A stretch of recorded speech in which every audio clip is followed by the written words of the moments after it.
કપડવંતની શાળામાં વિદ્યાર્થીઓ પાસે સાયકલ ઉપાડાવતા વિવાદ સર્જવા પામ્યો. શિક્ષણ અધિકારીએ જવાબદારોને નોટિસ ફટકારી. ખેડા જિલ્લાના કપડવંજમાં રાજ્ય સરકારની યોજના હેઠળ ફાળવવામાં આવેલ સાયકલ ગોડાઉનમાંથી શાળા સુધી લઈ જવા માટે મજૂરીને ન મળતા શિક્ષકો દ્વારા વિદ્યાર્થીઓ પાસે જ સાયકલ ભરાવવાની મજૂરી કરાવવામાં આવતા વિવાદ સર્જાયો છે.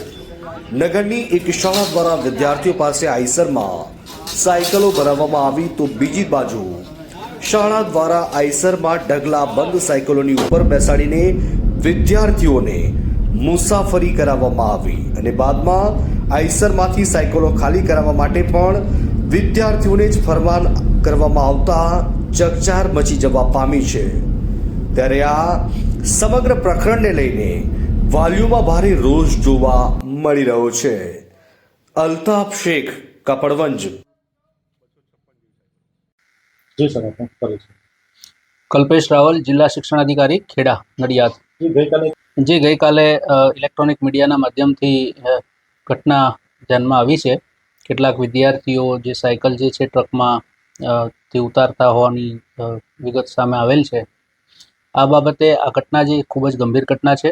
વિદ્યાર્થીઓ શાળામાં અભ્યાસ અર્થે આવે છે અને શાળાની અને આચાર્યની ગંભીર બેદરકારી ગણી શકાય.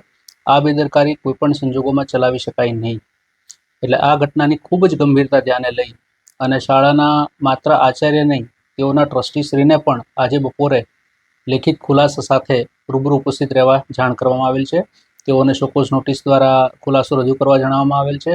માત્ર ખુલાસો ધ્યાને લઈ અને યોગ્ય નહીં જણાય તો એમના વિરુદ્ધ 100% શિક્ષાત્મક કાર્યવાહી કરવામાં આવશે. ખૂબ જ ગંભીર ઘટના છે, બિલકુલ સ્વીકાર્ય નથી.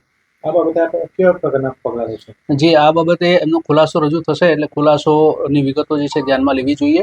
એમાં આંશિક સ્વીકારવા પાત્ર છે કે સંપૂર્ણ અસ્વીકાર્ય ખુલાસો છે એ ધ્યાને લઈ અને ગુજરાત માધ્યમિક શિક્ષણ વિનિયમો 1974 ની અંદર જે શિક્ષાત્મક કાર્યવાહી સૂચવેલ છે એ શિક્ષાત્મક કાર્યવાહી કરવાની સૂચના ટ્રસ્ટી મંડળને આપવામાં આવશે.